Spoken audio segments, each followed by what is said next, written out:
Reconhecendo que a Universidade de São Paulo é a melhor do país em geral, ela ainda tem enormes problemas e diversos defeitos. Eu creio que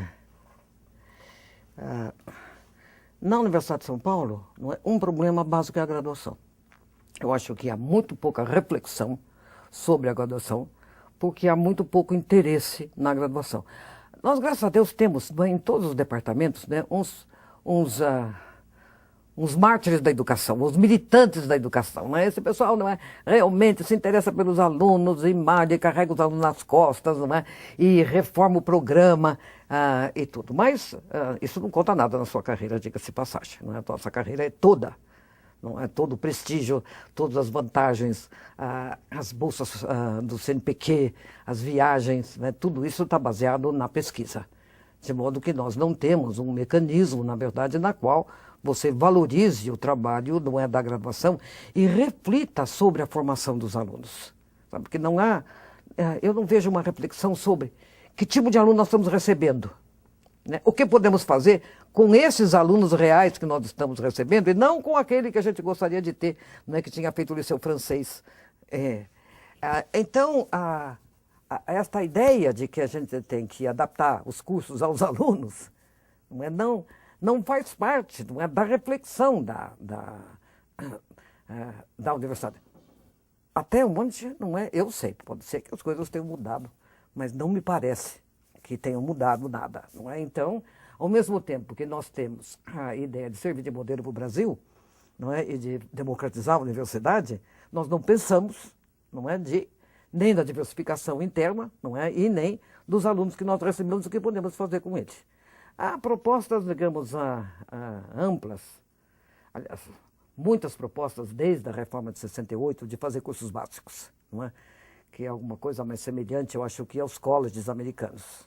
Mas eu tenho a impressão que a nossa tradição é muito diferente. Não pode ser um curso básico.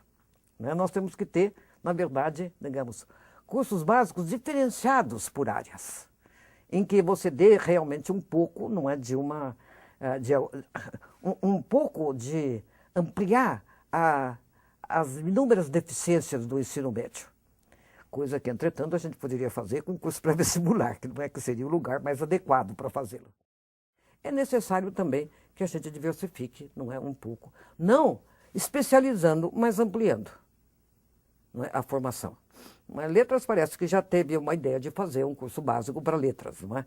Agora, as ciências sociais é suficientemente amplo já, embora tenha ficado muito mais restrito, mas a gente tinha uma formação bastante ampla antes, não é? Mas eu fico muito preocupado, não é, que o aluno que faz ciências sociais hoje não conhece literatura, sabe? Conhecimento de literatura, para nós, foi uma coisa básica, sabe? A gente aprende, você não aprende sociologia, mas você aprende humanidade, não é? Mas você aprende sobre os seres humanos na literatura.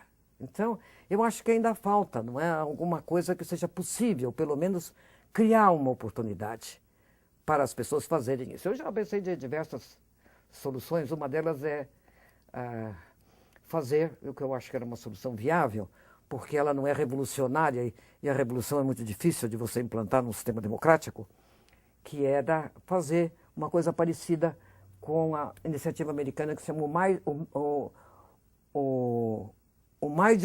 major e o minor. Sabe, que o aluno, quando entra, ele escolhe um minor também. E nós deixaríamos, por exemplo, as quartas-feiras é para minor. Não é? Então, você tem que escolher um campo diferente daquele na qual você está estudando, não é? Na qual você...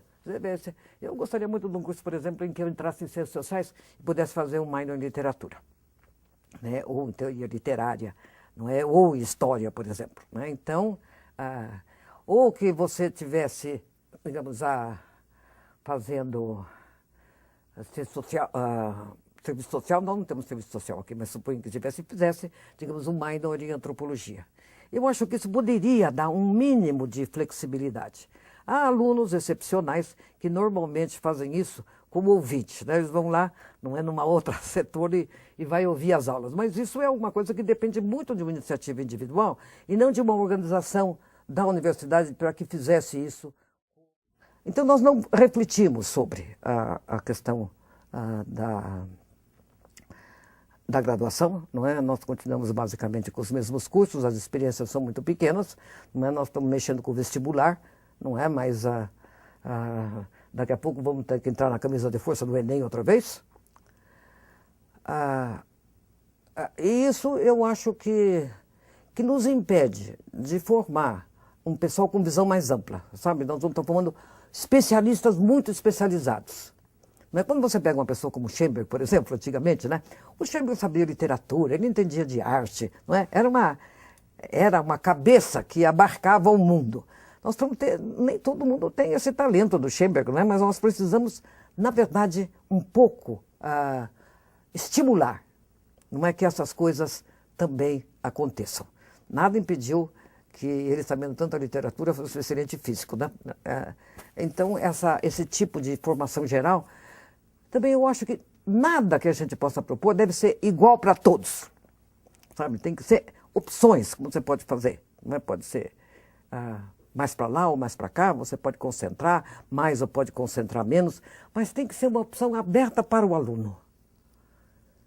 E era bom também que, pelo menos na área de formação de professores, nós temos que pensar seriamente em professores mais polivalentes. Não é impossível que você continue a formar professor de física, química, matemática separado, não é? Quando nós temos ciência no ensino fundamental. E você... Um camarada que aprende física, que dificilmente vai trabalhar no ensino fundamental, ele sabe física de mais. E o resto de menos. Então, a ideia também do nosso papel na formação de professores precisa ser inteiramente repensada. Nós não estamos formando professores. Nós estamos formando teóricos da educação, nós estamos formando especialistas de educação, nós estamos formando pesquisadores de educação, planejadores educacionais, mas professor mesmo, não é? Cujo foco é a sala de aula, a gente não está fazendo isso. Então, esse é um dos problemas da graduação. Então, para fazer outra coisa, é pensar, digamos, no problema da carreira. Não é? Nós temos... Antes da reforma de 68, a universidade era organizada por curso. Sabe, as faculdades eram organizadas em torno de um curso, com exceção da faculdade de filosofia, que tinha uma porção, não é? Mas o resto é assim. Faculdade de medicina, da medicina. Não é? Então, e a faculdade de direito, da direito. E a nossa era exceção, mas tinha todos os setores com os diferentes bacharelados. Agora, naquele tempo havia um domínio das faculdades profissionais, não é? Direito, medicina e engenharia. Então, havia uma visão de universidade, não é, baseada em áreas que são estritamente interdisciplinares, quer dizer, direito, medicina, são áreas que você não é tem professores de diferentes composições. Então, você... Por quê? Porque o curso sempre é interdisciplinar. Agora, mesmo hoje, né? Não dá para você ter um curso multidisciplinar. Você tem que ter um curso um pouco mais amplo. Agora, depois, a reforma da universidade consistiu em você quebrar uma organização baseada no ensino para uma organização baseada na pesquisa, isto é, nas áreas de conhecimento. Então, digamos, antigamente, não é, por exemplo... A faculdade de economia tinha professor de sociologia. E nós tínhamos professor de economia, da faculdade, não era aquele. Quando você juntou tudo, pegou todos os professores de economia, botou para lá, todos de sociologia botou para cá, não é? Mas isso representou uma fragmentação do conhecimento, e muito pouca área, na verdade, de intercomunicação. Eu acho que essa estratégia funcionou durante um bom período, que foi o período de consolidação e ampliação da capacidade de pesquisa da universidade. Não podemos mais continuar nesse caminho.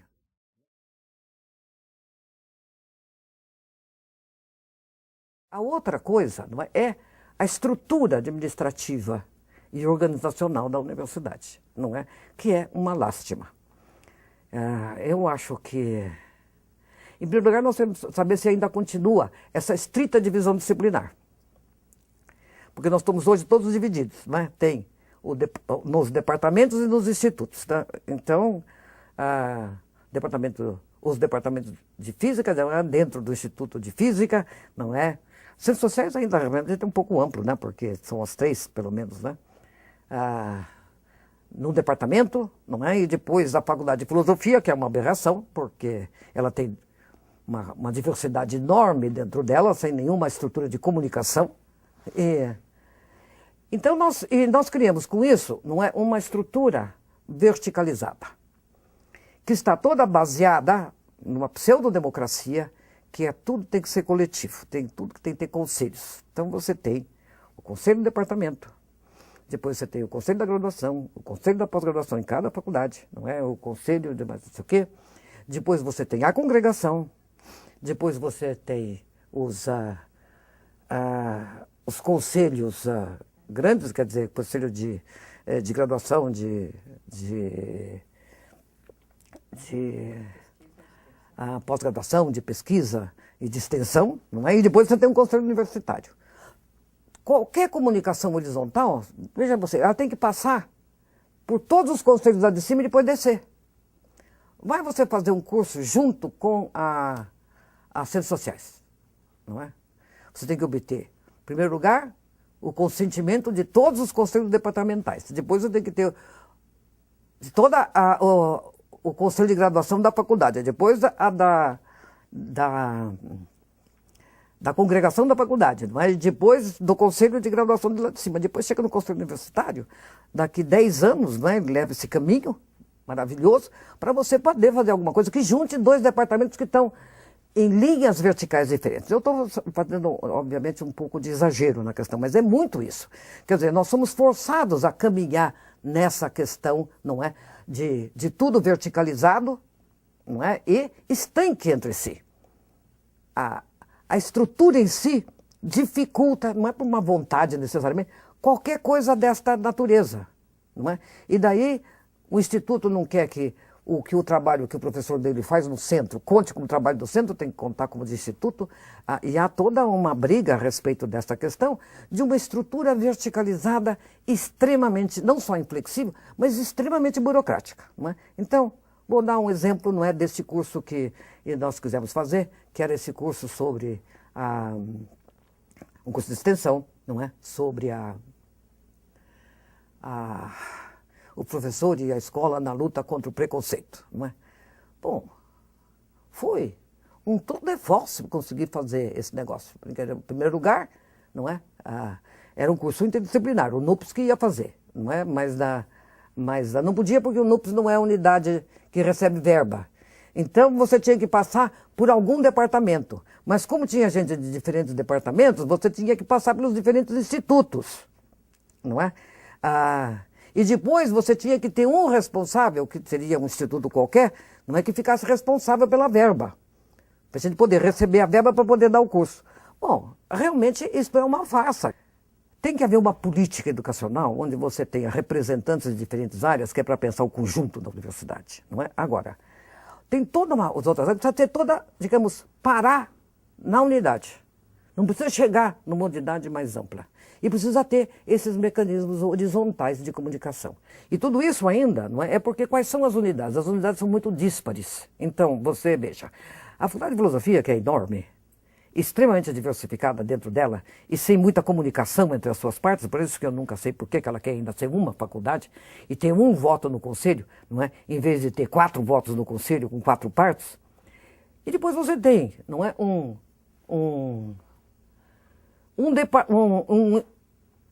uma faculdade de educação física em Ribeirão Preto que tem 17 professores com o mesmo peso que as dezenas de professores da Faculdade de Filosofia, não é? E os milhares de alunos que nós temos aqui. Nós e a Faculdade de Engenharia, a Escola de Engenharia, sabe? Então, é que nem a nossa organização política, em que você tem comunidade e município. Pode ser São Paulo, ou pode ser um município rural no interior de Alagoas, que tenha 4.000 habitantes, sabe? Não é uma unidade equivalente. As unidades têm que ser uma certa equivalência. Então, essa questão da representação está toda distorcida. E você, com ela, criou uma política interna de nomeação para comissões e para diretores de faculdade, etc., tudo tendo em vista a próxima eleição de reitor. Então, eu acho que realmente não é preciso uma reforma em todo esse sentido.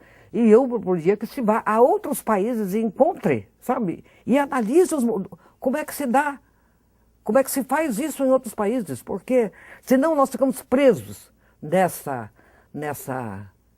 tradição. Se você não tem uma comparação, você tem uma visão inteiramente idealista e abstrata. Você tem, assim, um ideal de universidade. A universidade tem que ser um negócio ótimo, não é? Com todas as pessoas dedicadas ao ensino, dedicadas à pesquisa, dedicadas à extensão, não é? E todo mundo também extremamente competente, não é? Em todas essas áreas, e todo mundo trabalhando na administração, etc. Não tem muitas dessas universidades, né? Você vai perguntar, não é? Há uma diversidade interna que sobre a qual precisa se refletir. Sabe? A diferença entre a ciência básica e a área profissional, isso não pode ser a mesma coisa para tudo. Então essa é a segunda questão que nós precisamos resolver, não é? É que nós temos que ter carreiras diferenciadas para, não é, diferentes tipos. Agora, se você tem grego, sabe? Não adianta você querer ensinar grego na periferia. Diga-se passagem. Nós podemos fazer pesquisa lá na periferia, mas, sabe? Agora, precisa ter grego numa universidade, não precisa ter numa escola de economia. Por isso que eu digo, para você manter grego, você tem que ter uma universidade grande. Não é porque pouca gente vai fazer grego, mas alguém no país precisa conhecer grego, né? Alguém precisa conhecer latim, que não tem mais no colégio nem nada. Alguém precisa conhecer russo. Mas não é todo mundo que precisa fazer essas coisas. Então, a nossa carreira não é muito inadequada, porque ela é igual para todo mundo. Eu acho que o grande problema nosso é ser tudo igual para todo mundo. Ainda bem que pelo menos temos cursos diferentes, né? Porque senão todo mundo tinha que fazer o mesmo curso. Não é do começo ao fim, como os coitados têm que fazer no ensino médio. Então, eu acho que esta questão do excesso de burocracia está ligado à nossa estrutura vertical e à multiplicação de conselho. E eu acho que nós temos que ter assessor, não conselhos, para alguma parte das coisas. Por exemplo, se você vai fazer uma pesquisa para alguém avaliar na FAPESP, a FAPESP envia para um grupo de consultores. Ela não tem um conselho, ela tem um conselho, mas não para avaliar o projeto. Não é? Agora não, aqui, quem avalia o projeto é um conselho.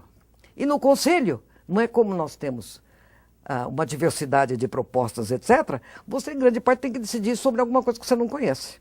Inclusive, digamos, votar banca, né? Eu me lembro daquele negócio de votar banca na congregação, não é? Eu não conhecia... se alguém propusesse uma banca de espanhol, eu não tinha a mínima condição de dizer se era adequado ou não era adequado. E isso nós estamos sufocados pela burocracia. As pessoas que são mais jovens não têm a clareza quanto ao fato de que isso não é necessário, que não é natural, porque nós funcionamos bem sem isso no passado. Então essa experiência de que não era assim, é uma experiência que hoje eu acho que nos dá uma visão mais crítica desses aspectos que, na verdade, deterioraram dentro da estrutura universitária. Então, a questão, por exemplo, e não é só o problema da USP, né? O problema das universidades brasileiras, das federais, etc. Não é? A ampliação das fundações de auxílio, né? Então, o conselho é inteiramente contrário, etc. Quando eu fui secretária de ensino superior no Ministério, com 44 universidades, e com a legislação como é que se chama aquele negócio? O Estatuto Único do Servidor Público, e com toda a burocracia que tem que chegar ao teu ministério para você nomear uma pessoa, para você demitir um desgraçado de um motorista bêbado, sistemático, não é? Que já arrebentou com 3 carros, você precisa chegar até o presidente da República. Porque a garantia deste funcionário não é uma coisa absolutamente sagrada. Não é? Como é que você vai despedir um funcionário só porque é bêbado? E só porque ele atropela as pessoas não tem cabimento, ele tem direito aquela questão. E a burocracia é enorme, tudo tem que ser dito no Ministério. Então, eu cheguei à conclusão que se você não tivesse uma fundação, os reitores não conseguiam simplesmente, sabe, lidar com as verbas de pesquisa, com a questão, porque os departamentos não dão conta. Os departamentos, qualquer coisa que seja mais ampla que um departamento, você enguiça, não é? Você tem que ter uma flexibilidade para poder reivindicar a verba. Não estou dizendo para vender serviço, que embora eu também acho que possa fazer, não é? Mas, simplesmente, verba de pesquisa não dá para você trabalhar, não é? E boa parte do projeto de pesquisa, se você não tiver uma fundação, não na estrutura pesadamente burocrática que nós temos, não é? No caso do NUP, já chegou o ponto da gente perder dinheiro porque perdeu o prazo, porque sumiu o processo, não é? Quer dizer, essas coisas não podem acontecer numa universidade, não é? Agora, quando passa por toda esta parafernália administrativa, se você tem um interessante projeto, não é, com uma empresa privada, quando você conseguir aprovar o seu projeto, a empresa privada já desistiu há muito tempo. Então, a flexibilidade é importante. O último projeto que eu fiz era um projeto multidisciplinar e interinstitucional, não é, para uma grande pesquisa sobre ensino superior no estado de São Paulo. Eu desisti quando descobri que, reunindo 4 equipes de pesquisa, não é, inclusive as 3 universidades nossas, eu era responsável direto por cada compra de lápis e de papel que se fizesse. E não podia contratar um contador, porque a verba de pesquisa não me dá um contador. O NUPES não tem contador, não é? E o departamento não tem ninguém com essa, nosso departamento, pelo menos, para arcar com essa despesa. Daí eu desisti. Tem uns loucos aí que ainda fazem esses... O Moisés faz esses grandes projetos, mas na minha opinião, é uma absoluta loucura o que nós chegamos a um nível de burocratização. E sufoca a universidade. Eu acho que está todo mundo sufocado aqui dentro dessa estrutura opressora.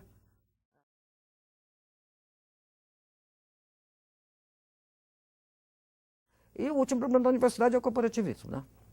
Em primeiro lugar, tem aquele que eu já falei, não é, que a gente vê o ensino todo, não é, desde o primário até o ensino superior, da perspectiva da universidade, de formar as pessoas para a gente receber.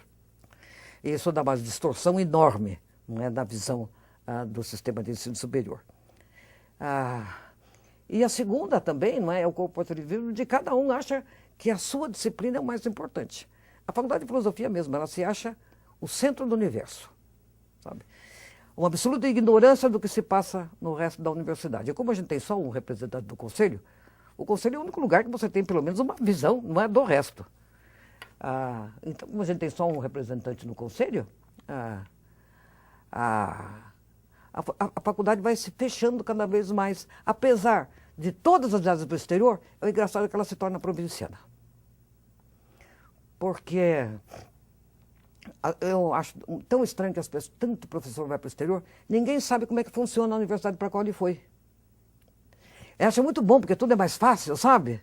Mas não entra na cabeça de que aqui é mais difícil, porque nós temos uma estrutura que nós mesmos precisamos mudar. Não é o governo central que precisa mudar. Nós temos autonomia. E não exercemos, no que é fundamental. Bom, nesse ponto, né, eu quero dizer que o ensino privado, pelo menos, é mais flexível. Não é, tanto é que realmente eles aproveitam todas as oportunidades do mercado. Não é, hoje estão ingressando pesadamente na pós-graduação lato sensu, que é uma coisa que nós abandonamos e que é crucial nessa sociedade na qual você diz que as pessoas têm que se renovar constantemente, têm que se educar e reeducar o resto da vida, não é? Nós não temos uma política de curso de especialização, nem de pós-graduação lato sensu. E a pós-graduação lato sensu é um elemento fundamental de contato com a sociedade.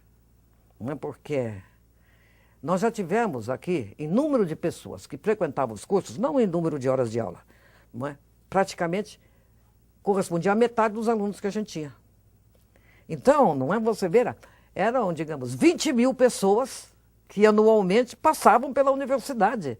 Isso é uma coisa extraordinária em termos de democratização. Eles vinham alguns aqui fazer curso de 3 dias, outros de 1 mês, outros de 2 meses. Não é? Mas eles vinham, não é? Eles sentavam, eles tinham contato com o professor tinha contato com gente de fora, que não tinha feito a USP e vinha para cá.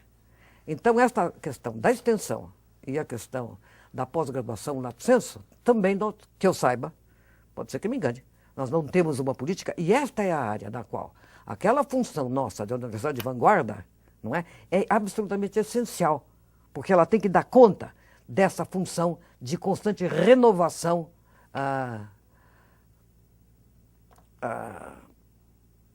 da pessoa qualificada. Ninguém vai ser qualificado a vida inteira, não é? Se não tem possibilidades de requalificação.